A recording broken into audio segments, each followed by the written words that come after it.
Тодорхой хариулъя. Нэгдүгээр тийм эрчим хүчний шилжилт хийн гэдэг энэ шилжилтийн өрөөнд бол улсын хурлын гишүүд тухайлбал 3 намын бас ингэ төлөөлөлд ороод бүрэлдэхүүнд ороод явж байгаа. Үүний нэгэн тохиолдол манай Цэнгэн гишүүн байгаа. Тэгээ би нэг зүйлийг бас ингэ тодорхой хэлмээр байна. Цэнгэн гишүүний хувьд бол ямар нэгэн тийм сонирхол байхгүйгээр чин сэтгэлээсээ бол ажилласан нэг.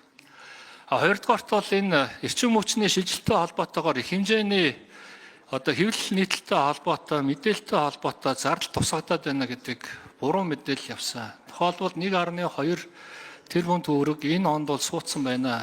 Энийг бол Цэнгэн гишүүн өөрөө тараагаа явж байна гэсэн байдлаар мэдээлэл явсан. Энэ бол худлаа мэдээлэл. Одоо хүртэл тэр мөнгө нь бол гараагүй байгаа. Эрчим хүчний үндэсний хорооны ажлын алба юудөө байгуулагдаад ердөөл нь 2-7 хонж байгаа. Одоо нэгч төгрөг гараагүй сангийн ам дээр хүлээгдэж байгаа шүү.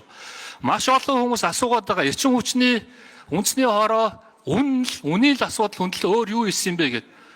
Зардал байхгүй юм чи юу хийх юм бэ? Ажлын албан байгуулагдаагүй шүү дээ. Энд чинь дүнгиж одоо л ингэ явж байгаа.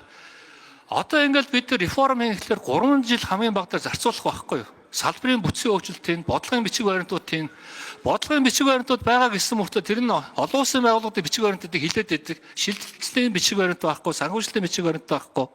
Маш олон бичиг баримтууд байхгүй байхгүй.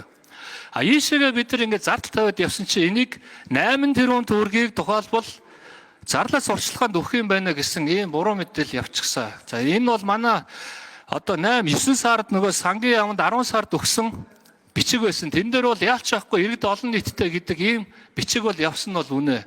Энэ хугацаанд 2 сарын хугацаанд бол бид нар задраагаа өөрчлөөд ийм ажлуудыг хийнэ гэдэг. Энэ дотор маш олон бичиг заасны ажил байгаа. Ердөө 500 сая төгрөг л хэвлэл мэдээлэлтэй холбоотой зардал байхгүй.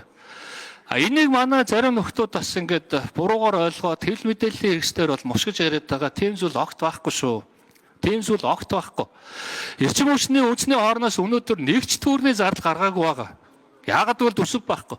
Иргэжил дахиад ингээд тавьсан төсвийн маань ингээд танаа хийсэн. Гэхдээ бид бол энэ эрчим хүчний шилжилтийн ард бол гарнаа. Өнөөдөр бүтцийн өөрчлөлт хийхин тулд салбар дээр бас ажиллах шаардлагатай байгаа. Мэдээж энэ бол амархан ажил бол биш. Эсэргүүцэл тулгарч байгаа. Өнөөдөр цахилгааны хязгаарлалтай байгаа. Энэ асуудлыг чинь бид нар шийдэх гэж өнөөдөр реформ хийж байгаа шүү. Цаашаа бол бид нар энэ нийлүүлэлтийг өсгөх замаар, хөрөнгө оруулалтыг бий болгох замаар эрчим хүчний тусдаа бие даасан байдгийг хийж чадна. 3 жилийн дотор хийж чадна. Экспортооч бас хийн. Энэний төлөө хандсан засгийн